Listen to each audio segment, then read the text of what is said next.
I'm Amanda, and this is little Petra here, the horse I'll be working with for the class for stable equine management. And I'm going to show you how to properly hook up the horse by its halter and leading the horse. So she's already got a halter when she comes out here, and she's already pretty keen on approaching people, so there's no issue with that. It's just finding her. All right, so when your horse doesn't have a halter on, just bring one with you and a lead rope. Whoa.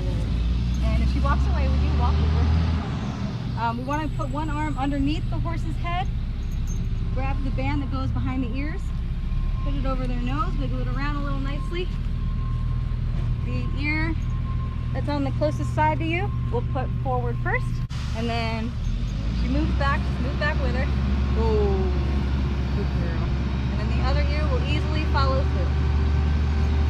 And then we're going to secure the jaw strap or the throat latch of the halter. Take our handy dandy lead rope and clip it underneath the silver ring on the underside. Alright, next is leading. As you can see, I brought another halter out with me just in case she rubbed off her actual halter. We don't know how it happens, but it always happens, especially with her. But this is a lucky day where she didn't actually take it off. Alright, so with our hands, with any loose slack, we want to have it in our left hand because we will be leading the horse on the left side. We don't want any droopage below our knees, so between mid-thigh and upper hip will be ideal. We'll grab with our right hand underneath. Some people grab it here, some people will grab it right down just below where the end of it was secured. But I like to grab it here. Alright, and with this, we're just going to walk forward, look where we're going. She'll eventually follow due to the pressure, and then once she's following, we'll just relax our right hand, but keep it on the lead rope, and then simply walk. So now we're at our cross ties. So to lead a horse, oh, good girl.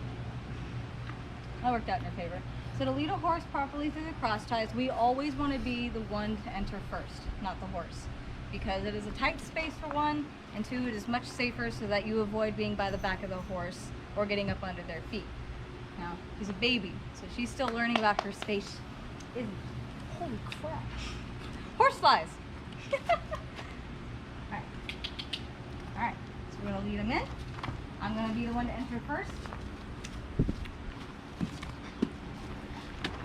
Try to get as close to the side as you can, that way the horse has enough room to turn around. But your cross ties should be wide enough for a fully grown horse to maneuver in. Good girl. Alright, and now hooking up in the cross ties, we want to attach the clips to the side of the face, which would be down here, not on the underneath. Just like that. And then around. Just like that. And make sure that we stay underneath the cross ties too, because if I'm over it, and if she rears her head up, it's going to yank my shoulder out. So we always want to be underneath.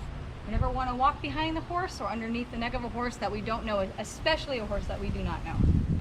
So we always walk around the front and never the back. Now that we're in the cross ties, it's time for some grooming. So here are the things we need for when we groom. We want our hoof pick, curry brush, stiff brush, a softer brush for finishing and around the face, and a mane and tail brush and or comb, pulling comb. Pulling combs are metal with a hook at the bottom. I don't have one currently, but if you look it up on Google, a pulling comb, you'll find it. They're not very expensive.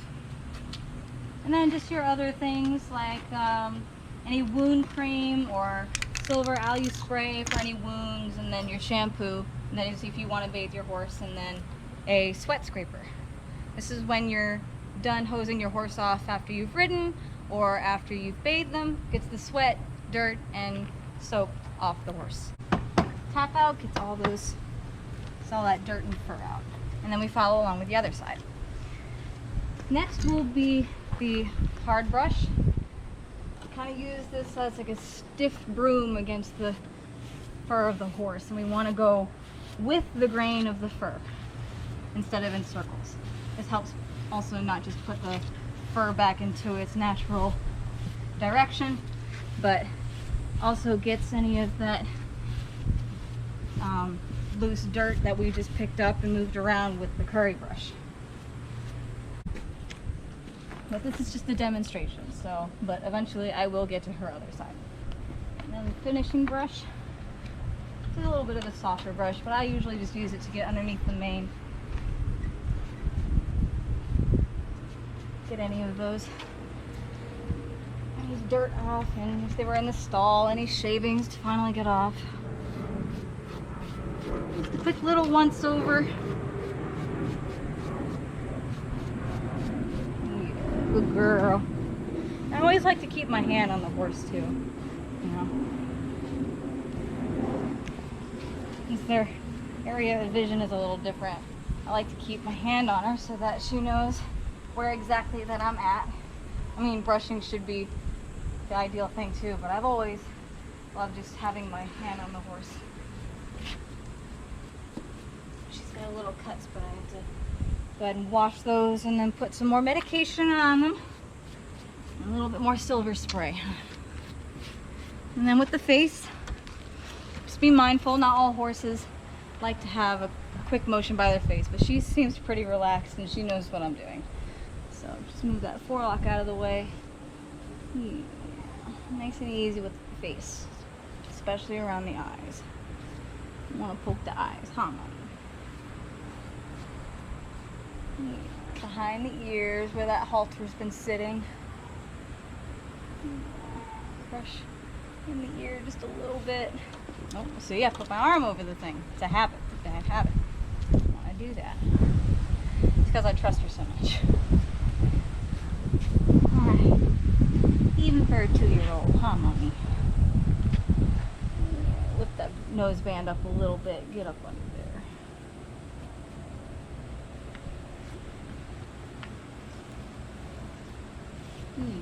Good girl. Those eye boogers out of there. Yeah.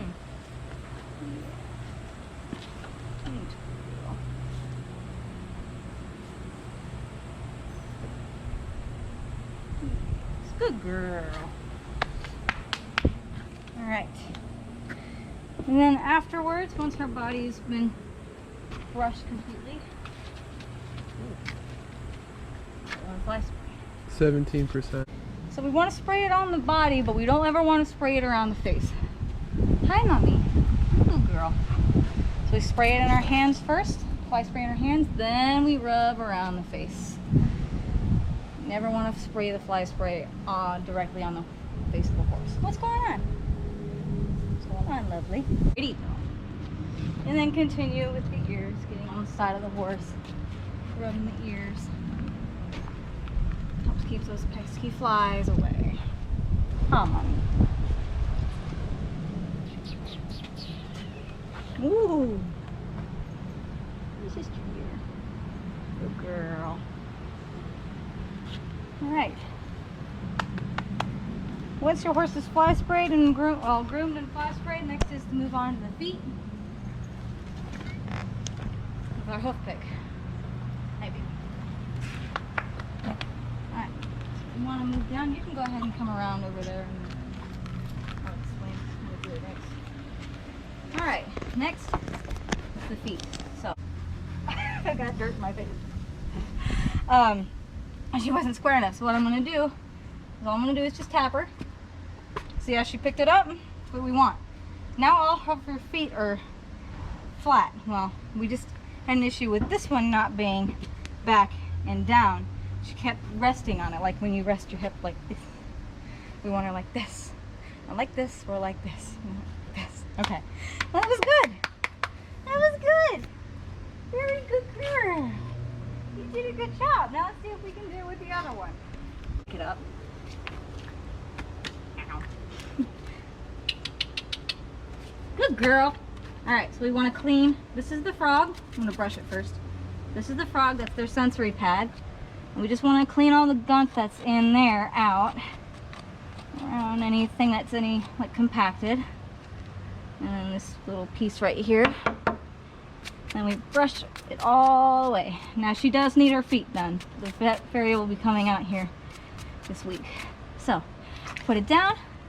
Good girl. Very good.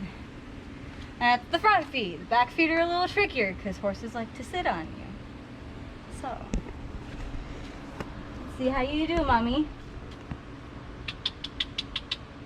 Same thing. Keep your hand on the horse's leg just so you can quickly catch it. Tap, tap, tap until she picks it up. Just not too hard. Pick it up. Up. Good girl. You always want to hold it just below the joint. You don't want to hold it right at the hoof. You always want to scrape down too. Earlier I got dirt in my face because I went the wrong way. And you'll get just a little bit just a little up, you know, just in case. But just watch your face, watch your eyes, make sure your eyes and your mouth is closed, your eyes open. I have a pick or a pulling comb with me. But what we would do, see how she's kind of missing some of her mane right here. You can go ahead and pull this side. It's shorter on this side. It's right here because she'd probably yank it out on a fence by putting her head through it, trying to eat grass on the other side. So what you would do initially, let me find something similar. I don't have anything similar.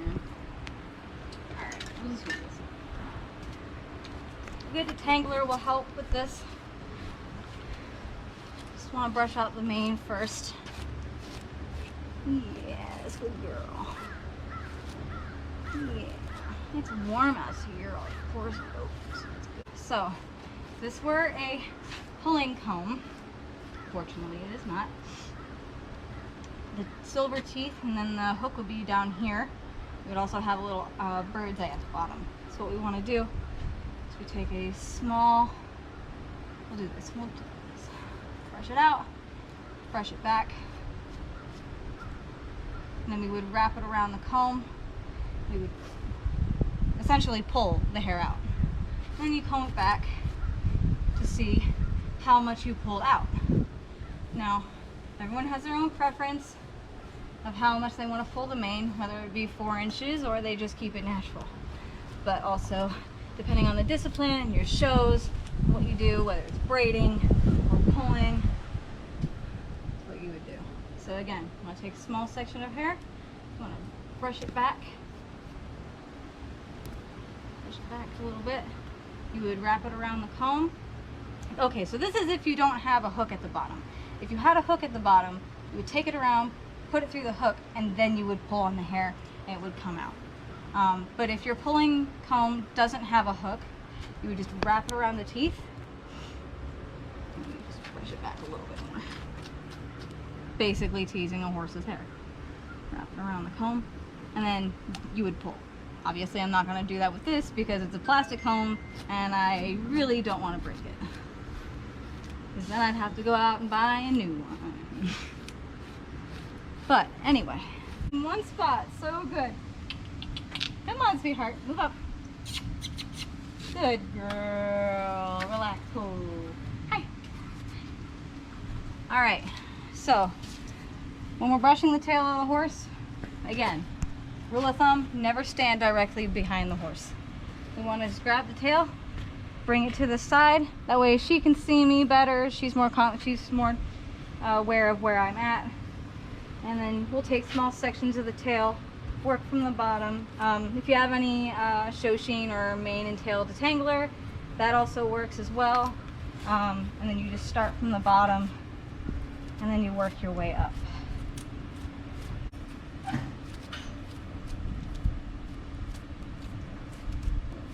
And eventually I'll just work my way to the top.